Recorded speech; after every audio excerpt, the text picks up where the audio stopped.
My name is Erik, and if you can tell from my blonde hair and blue eyes, I'm all the way from Sweden. I'm actually originally from Colombia, grew up in Sweden, then I decided hey, it's time for an education.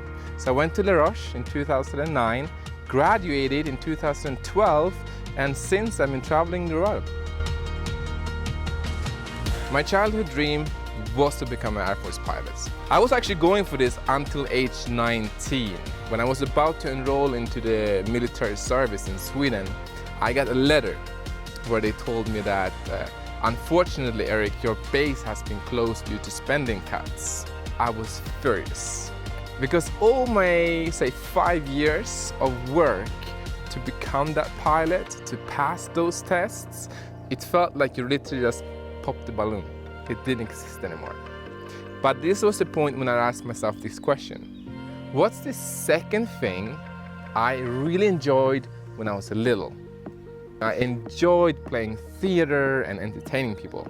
So I looked back and I said, hey, I want to go into entertainment. One day, one captain on a cruise ship that I was working on told me, Erik, you should get into hospitality. I had no idea what hospitality was, but I started to check it up.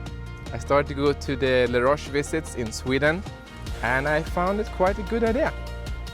When I enrolled to Les Roches, I wanted to work in event management. And I saw myself then through Les Roches to be working as hold it here, I'm still laughing when I think about it, the production manager, the one with the headset, the mic, behind the stages, and running the show for the Victoria's Secret fashion show. When I graduated, I didn't want to do anything of that at all. I moved instead I wanted to work in luxurious hotels and really with the people, more in terms of quality improvement, loyalty programs, something where I saw that the relationship between people really mattered. I ended up with Shangri-La in China.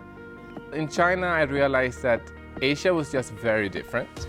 I had an amazing experience, but I wanted to move back to Europe.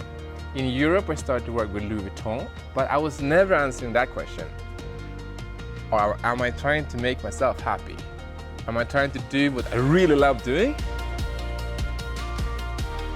So why did I become a speaker? Why did I try to be motivating, inspirational through my speeches? I could have done so many other things. I didn't know that I was supposed to be here where I am today.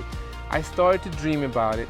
It made me really scared, so I launched, took one step after another, and for each step, more and more opportunities open up, and now I understand why I'm here.